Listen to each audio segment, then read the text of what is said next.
That's why they worked even harder to find a way to silence me. What happens when you're the greatest at the beginning? Nobody wants you to open up for them because you're going to make them look inferior. And you have to be able to headline every show.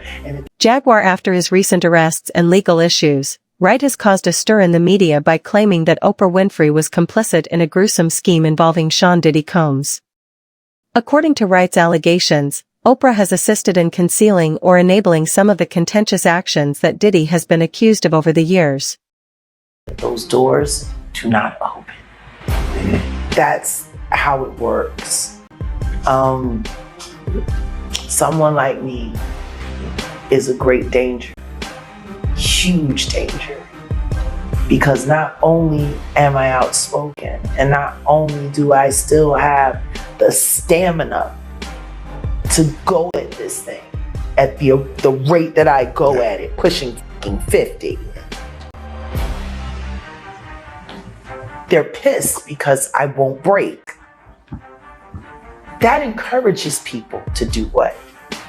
Jaguar Wright is renowned for her feisty candor, especially when it comes to revealing what she perceives to be the more sinister and predatory aspects of the entertainment sector.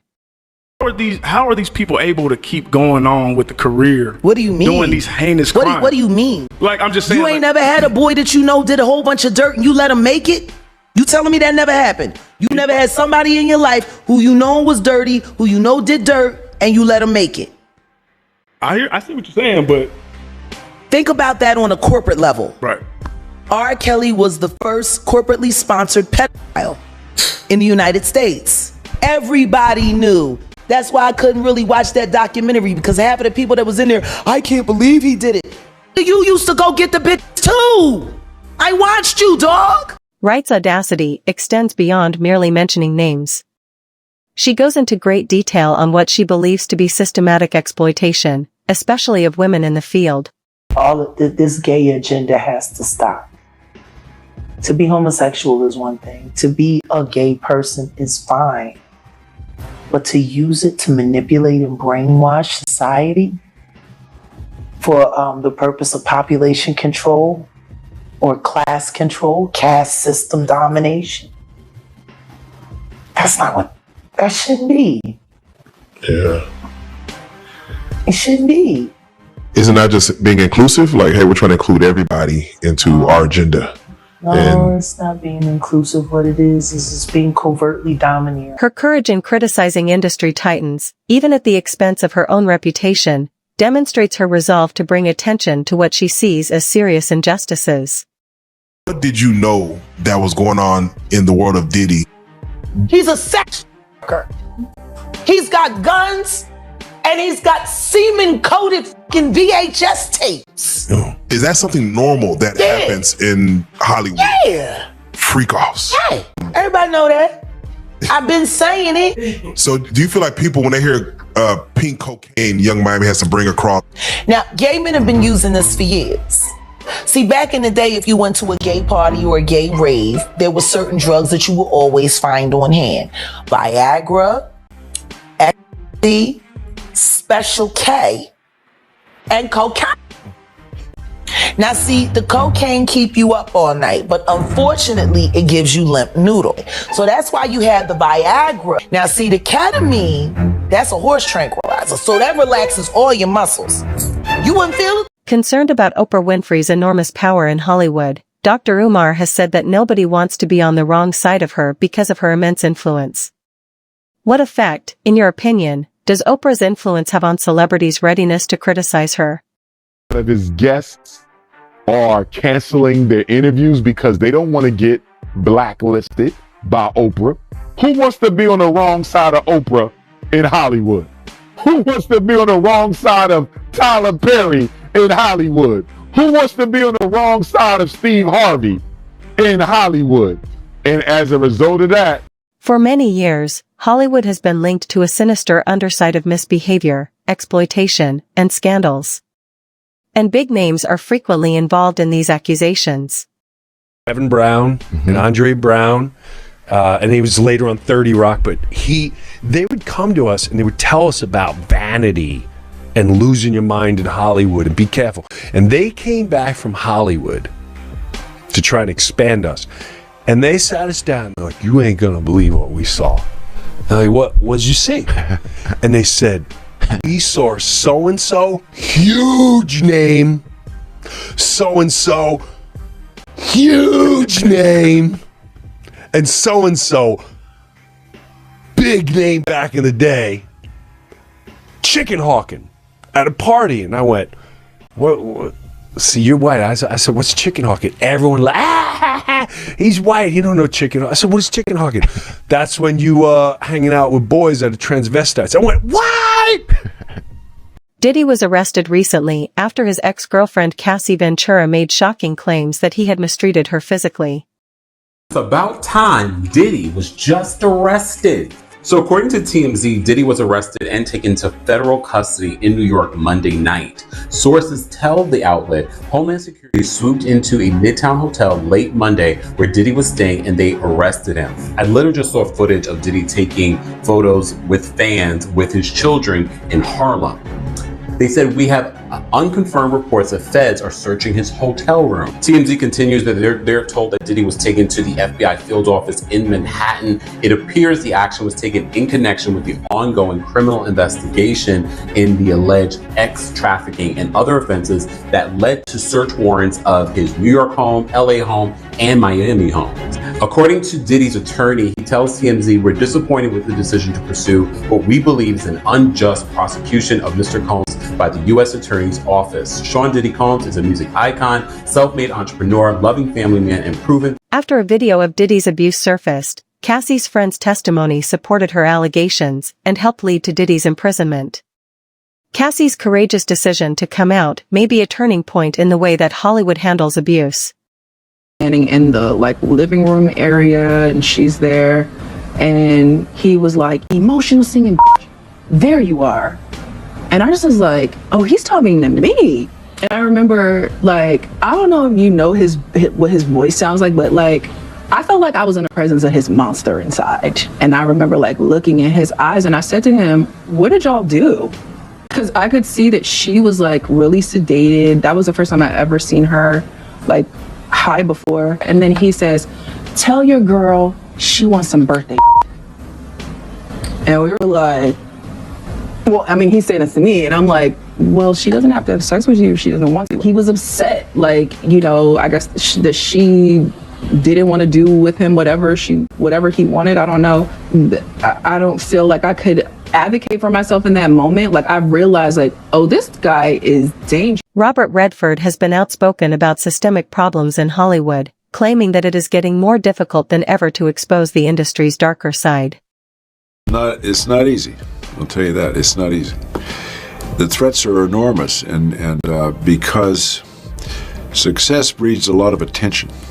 And some of the attention is good. Obviously, you want it. And some of the attention is not good. It's inflated. And if you buy into that, then I think it begins a downward slide. So I guess the way to keep your balance is to not be, I don't live in Hollywood. I live away. I try to keep a separate life that is more real on a daily basis. Otherwise, if I gave myself completely over to show business, I think I'd be lost. Yes. Do you think that we always need to have the truth? Yes. I think it's essential. We have to have the truth, and that getting to the truth is harder and harder in society today because of all the kind of the assault on our senses with media and technology. It's hitting us from so many angles. It's telling us so many stories at the same time. It's hard for the public to really understand where is the truth, but I think the truth is essential. And I've always felt that the best way to get to the truth was through journalism. That's why I'm a big fan of journalism. For many years, Oprah Winfrey has been accused of abusing celebrities. The biggest reasons we need to talk about Oprah Winfrey again was because of her friendship with John of God, the spiritual healer who believed he could channel the spirits of doctors and saints, and he would perform surgeries on people with his bare hands and scissors. Not to mention, John of God also literally essayed hundreds of different young girls and women, ranging from the ages of 9 to 67, and some of his victims included his own daughter and her daughter, his granddaughter, and he was also running a ring, selling newborns to childless couples for $50,000, all while being... According to Monique, Oprah snitched on her, thereby ruining her career. If you don't want me to have your brother on the show, I will cancel the show. No show will happen. But I wanted to call you up to see how you felt first. When I hung up that phone, brother, I looked at my husband, I said, that bitch is all right with me. That's a real... She kept it because she didn't have to call me up. She didn't have to say my brother was coming. She could have just ran with shit and let it happen. I dig her for that.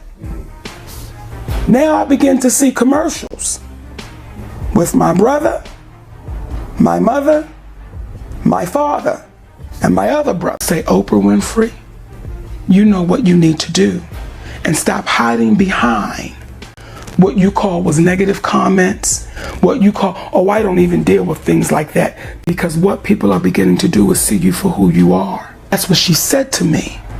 She says, oh, I say that to everybody. Well, then what does that make you? Everybody reminds you of you? Or do you just say things in the moment? So when I say to our community, I know Oprah Winfrey when the curtains are closed. I know when the cameras aren't running. That's why Oprah Winfrey does not want to sit down publicly with me nor my husband to have a conversation, because within minutes, the community would know who Oprah Winfrey really was, because what she's not used to is anybody asking her any questions. I'm the deliverer. I'm the author. I'm the authority of all life and all beings, and I know it all. Oprah performed a notorious interview with Michael Jackson's alleged victims. This was perceived by many as an effort to further damage Jackson's reputation. But in that statement, the reason why I made that, and it, like, people, like, you can read into it however you want to make. I made that to really more to poke at the media, because the fact that I'm saying we don't keep the same energy.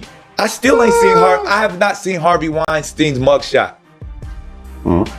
Every time a rapper or every time a black man gets arrested, where are the college ladies' mugshots? The Aunt Becky and them. Oprah has a history of associating with controversial people in order to keep her base of support. Started out giving a week's pay. I remember that. Because when I had my very first job in television, my first boss, Harold Crump, called us up and gave us a week's pay for Christmas. And so I did that every year after I had my own 25 2 months is a lot. So we have a lot to talk to you about, Oprah. We're going to start with, because you've been making news lately about the documentary involving... I try not to make news. I know, because you decided to take your name off the documentary involving Russell Simmons and his alleged abuse of women. And I think people question, why would Oprah, of all people, do that? Well, first of all, I just want to say that I have lived Me Too since I was 9 years old and was raped at 9, sexually assaulted from 9 to 14, and then raped again at 14. And nothing is harder than standing up for yourself when you're 14 and not being believed. And I was not believed by my own family. Joe Rogan has also explored the darker aspects of Oprah's influence, showing how she can manipulate Hollywood narratives and cancel people. DJ recently appeared on the Howie Mandel program and voiced his distaste of Diddy's behavior. He publicly stated that the unsettling claims of abuse, particularly those involving Cassie, have caused him to no longer want to be associated with Diddy. If I did see something like that, I would have definitely went to her defense on that. That's despicable. Yeah. And I think a lot of men might have been in those situations. I think anybody that's done that to a woman has no right to even say it's despicable now. Like, so if you're a guy and you've done some shit like that, just be quiet and, like, get your life together and go away. And you know what I'm saying? From the world that we're in, I don't think you're invited anymore to any like space and time in this space. Find God, you know, but that's fucking unexcusable and unacceptable. Regarding Diddy's alleged misdeeds, Candace Owens has been outspoken about what she believes to be a media cover-up.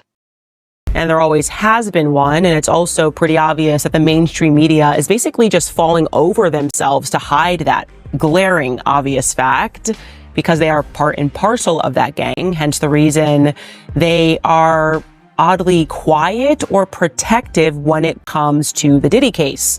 Referring, of course, to Sean Combs, known once as Puff Daddy, P. Diddy. I don't know what year you grew up in. He changes his name very often, but he is facing new sex trafficking allegations in a lawsuit that was filed by a former porn star. Now, I want to recap this because I was hot on this case before I got taken off air. And sometimes I wonder, the media just sort of totally flipped on me until they wanted to turn me into a bad guy, if it's partially due to me having covered this case in a way that most mainstream media members refuse to.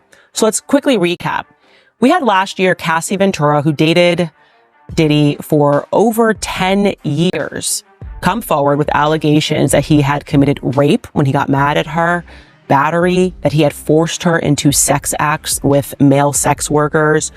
But she also alleged that he was a gangster, that he had once bombed the car of fellow rapper Kid Cudi when he got mad because Kid Cudi and Cassie were dating when her and Diddy were on a break. So he did this in an effort to intimidate him. Now, to be clear, Kid Cudi came out and told the New York Times in a statement that that allegation was true. Cassie also alleged that Diddy had once dangled a friend over a 17th floor balcony, another intimidation tactic, and that he had asked her to carry his gun in her purse. So yeah, she's saying, I dated this man, he is a thug, he is a gangster, and immediately Diddy came out and completely denied this. He tried to kind of get this filed under Me Too. Oh, I would never do this. Well, an update, I was off air when this happened. I know that you guys have probably seen the video. I'm not going to show it because it's so horrific, but a video of Diddy absolutely pummeling Cassie came out. There has been conjecture since Diddy's arrest that Oprah may be feeling exposed because of her possible relationship with him. Oprah Winfrey has been implicated in the Diddy case by federal authorities due to her alleged involvement in human trafficking. In a desperate attempt to evade justice, Oprah reportedly tried to OD. Gayle King, her close confidant, posted an update revealing that Oprah is currently in the hospital, suggesting she is trying to avoid facing the serious charges against her.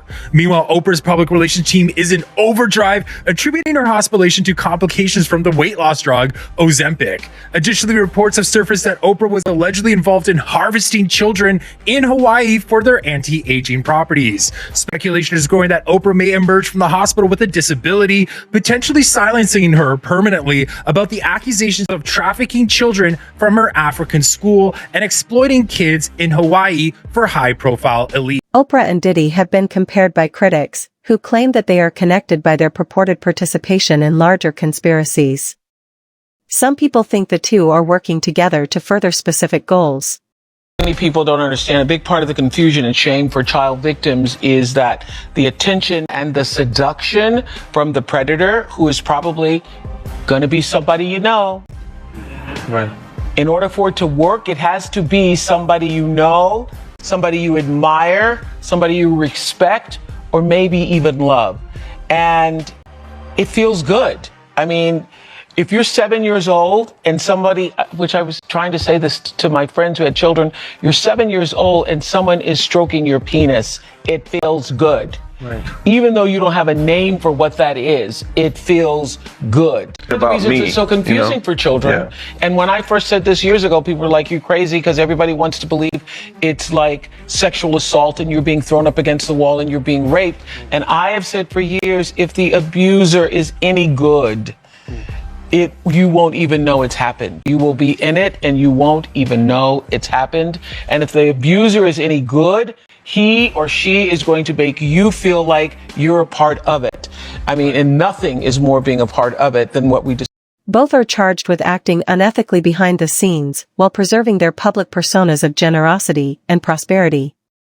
Both have also been accused of belonging to covert organizations that dominate the entertainment sector and other fields. used the word sexual abuse, they implied that something inappropriate was going on. Hearing that, John Samuel, immediately after hearing that allegation, removed the accused, Tiny Makopo, from the campus.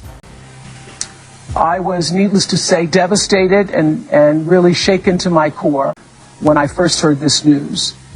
And immediately within the first hour of receiving this information, I contacted here in the United States Dr. Bruce Perry, who is founder of the Child Trauma Academy in Houston, Texas.